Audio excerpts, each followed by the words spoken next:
Maayong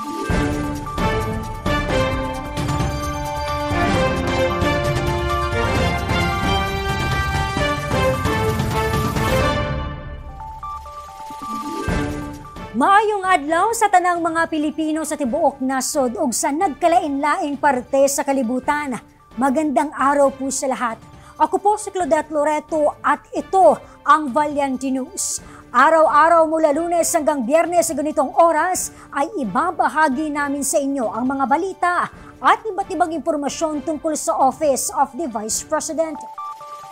Maliban sa pagiging abala sa kanyang mandato bilang Vice Presidente ng bansa at kalihim ng kagawaran ng edukasyon, pinagkakaabalahan din ni Inday Sara sa ngayon ang pagpapalakas ng ugnayan ng mga bansang kasapi ng Southeast Asian Ministers of Education Organization o SEMEO sa maraming aspeto tulad ng agham na bahagi ng kanyang mandato bilang Pangulo ng organisasyon. Noong Marso, tumungo si Inday Sara sa bansang Cambodia. Ang mga inaasahang resulta ng kanyang pagbisita sa bansang Cambodia, ating alamin sa report ni Jera Gomez. Pagtitibayin pa ng bansang Pilipinas at Cambodia ang kanilang ugnayan sa larangan ng edukasyon, ekonomiya, seguridad, turismo at maging sa trabaho. Ito ang kinumpirma ni Vice President Inday Sara Duterte matapos ang kanyang naging pagbisita sa bansa noong Marso na bahagi ng kanyang mandato bilang Pangulo ng Southeast Asian Ministers of Education Organization o SEMEO. Unang tinungo ng Vice Presidente ang Deputy Prime Minister ng bansang Cambodia, His Excellency Neth Savuon, sa kanyang opisina sa Council of Ministers sa Phnom Penh, Cambodia, upang personal na ipaabot ang kanyang pasasalamat sa kanilang mainit na pagtanggap sa delegado ng Pilipinas at sa pag-aalaga at suporta tungo sa mga Pilipino na kasalukuyang naninirahan at naghahanap buhay sa Cambodia. Bumisita rin si Inday Sara kay Minister of Education, Youth and Sports at Deputy Prime Minister na si Dr. Hang Chun naron. Dito, inilatag niya ang kanyang adhikain na mas paigtingin pa ang pagtutulungan at kolaborasyon ng mga bansang kasapi ng SEMEO sa larangan ng edukasyon na para kay Inday Sara, susi upang mabago ang takbo ng buhay ng isang bata, susi tungo sa mas magandang kinabukasan. Dagdag ng Vice Presidente, halos pareho lamang ang sistema ng edukasyon ng Cambodia at Pilipinas. Kaya't malaki ang maitutulong ng kolaborasyon sa pagsulong ng mga pagbabago upang mapabuti pa ang antas at kalidad ng edukasyon sa Pilipinas. Binisita rin niya ang Philippine International School of Phnom Penh o ang PISPP, isang international school na pag-aari ng isang Pilipino. Karamihan sa mga mag-aaral dito ay mga Pilipino rin. Ngunit, upang mabigyan ng pantay na oportunidad ang mga Pilipino at Cambodia na makapag-aral, nakapaloob din sa kurikulum ng paaralan ang pagtuturo at paggamit ng Khmer, ang lengguwahe na gamit ng mga Cambodian. Bitbit din ni Inday Sara ang kanyang advokasya kahit saan. Sa kanyang pagbisita sa paaralan, paalala nito sa mga mag-aaral, malaki ang papel na ginagampanan ng edukasyon sa buhay ng isang tao. Inilahad din nito ang kanyang suwestyon sa mga tagapamahala ng paaralan upang mas mapabuti at maging ligtas ang bawat bata sa paaralan. Nag-enjoy din ang mga bata habang nakikinig sa binasang libro ni Inday Sara na may pamagat na The Cow Jumped Over the Moon na isinulat ng manunulat na si Claire Brandenburg. Ibinahagi rin ni Inday Sara sa mga bata ang libro na kanyang isinulat na pinamagatang Isang Kaibigan. Hango ito sa kanyang personal na karanasan. Ang libro ay umiikot sa istorya ng isang parot na tumulong sa isang kwago na muling maitayo ang kanyang tahanan matapos patumbahin at wasakin ng bagyo. Layunin ng libro na ipakita ang diwa na isang tunay na pagkakaibigan. Namahagi rin ng kopya ng libro si Inday Sara sa mga mag-aaral ng nasabing eskwelahan. Ang libro na Isang Kaibigan ay kanyang inilabas noong 2023. Kasabay na naging kulminasyon ng National Reading Month sa Esteban Abada Elementary School noong Nobyembre. Tumungo rin ang Vice Presidente sa Anuwat Primary School.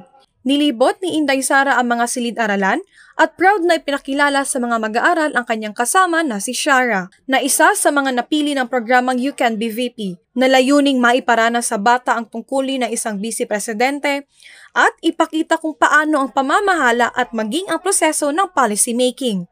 Maliban sa pagbisita sa mga mag-aaral, pinangunahan din ni Inday Sara ang tree planting activity sa eskwelahan. Ito'y upang maitanim sa isipan ng mga bata na dapat pangalagaan ang kapaligiran. na isa rin sa kanyang advokasya bilang Vice Presidente. Upang mas maintindihan ang mayaman na kultura ng bansang Cambodia, nilibot din ni Inday Sara ang National Museum ng bansa. Ang Cambodia ay kilala dahil sa kanilang makulay na kasaysayan at mayabong na kultura. At ang kanilang pinakamalaking museo na naging tahanan na rin ng koleksyon ng eskulturang Khmer ay isa sa mga sikat na destinasyon sa Phnom Penh. Makikita rito ang mga maliliit at naglalakihang artifacts na sinisimbolo ang kanilang mga Panginoon. Bago tumulak pabalik ng Pilipinas, nakipagbanding muna si Inday Sara kasama ang mga Pilipino na kasalukuyang naninirahan at nagtatrabaho sa Cambodia. Kinamusta nito ang kanyang mga kababayan. Ikinagaan naman ng loob ni Inday Sara na marinig mula sa mga Pilipino na maayos ang pakikitungo sa kanila ng pamahalaan ng Cambodia. Tulad ng kanyang mga mensahe tungkol sa edukasyon, humingi siya ng tulong sa kanyang mga kababayan na hikayatin ang kanilang pamilya sa Pilipinas na mag-aral ng mabuti upang makapagtapos ng pag-aaral. Nagpasalamat din ito sa patuloy na suporta sa kanya ng mga Pilipino sa Cambodia bilang Vice Presidente at kalihim ng kagawaran ng edukasyon. Ayon kay Inday, ipinagmamalaki at nagpapasalamat siya sa ambag ng bawat Pilipinong nangibang bansa. Si Inday Sara ang ika-12 Pilipino na itinilaga bilang presidente ng CMEO. Ngunit, siya ang pinakaunang Vice Presidente na humawak sa nasabing posisyon.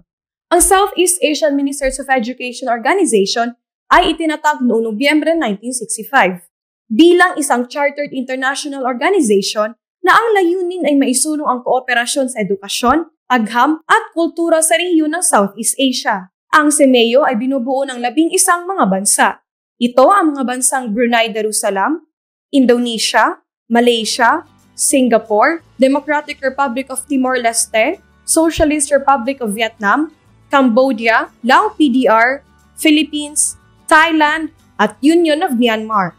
Ang Cambodia ay ang pang-apat na bansa na binisita ni Inday Sara bilang presidente ng CMEO Council. Jera Gomez, lahat para sa Diyos, bayan at pamilyang Pilipino. Valiente News. So sa pangkaunlaran kolaborasyon ang kinakailangan lalo't para na rin ito sa kapakanan ng bawat mamamayan. Naway maging daan ang CMEO upang mas mapaunlad pa ng maraming bansa sa Asya ang aspeto ng edukasyon na malaki ang papel na ginagampanan sa buhay ng isang bata.